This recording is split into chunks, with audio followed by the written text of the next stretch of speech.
নমস্কার বন্ধুরা, আজকে আমি আপনাদের সাথে শেয়ার করব আলু শিমলা মির্চের ঝাল বা আলু ক্যাপসিকামের ঝাল, যেটা ভীষণই টেস্টি হয় খেতে। আপনারা টিফিন বক্সে দেবার জন্য বানাতে পারেন। বানানো একেবারে ইজি।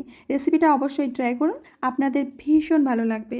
আর যেদিন এটা বানাবেন সাথে 2-4টে রুটি একটু বেশি করেই বানাবেন। তো চলুন রেসিপিটা শুরু করি। সবার প্রথমে একটা কড়ার মধ্যে দিয়ে দেব সরষের তেল। তেলটা একটু গরম হয়ে গেলে 1 চামচ জিরে ফোড়ন আর তারই সাথে দিয়ে দেবো 1/2 চামচ মতো সর্ষে ফোড়ন।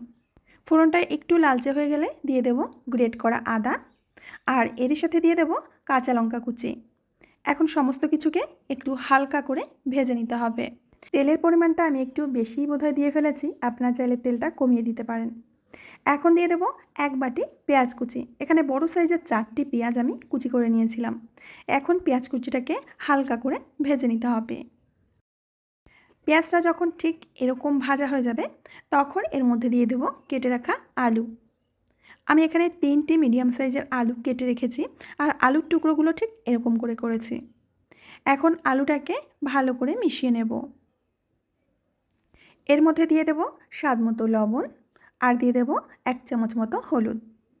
এবার আলুটাকে ভালো করে ভেজে নিতে হবে।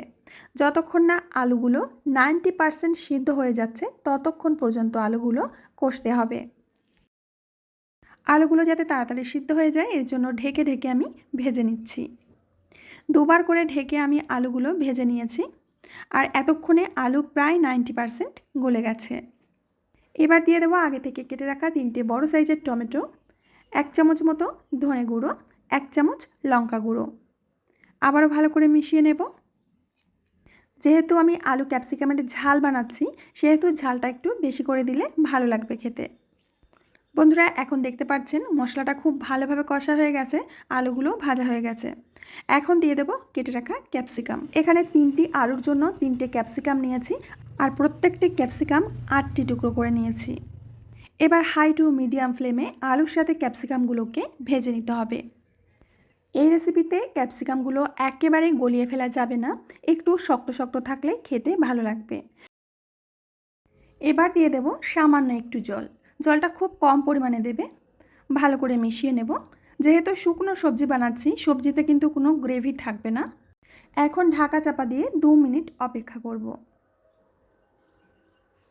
2 মিনিট পরই আমি ঢাকনাটা তুলে নিচ্ছি।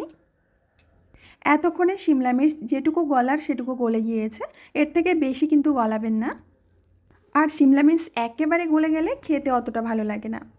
এখন দিয়ে দেব 1 চামচ মতো সবজি মশলা। এবার মশলাটাকেও খুব ভালো করে মিশিয়ে নেব।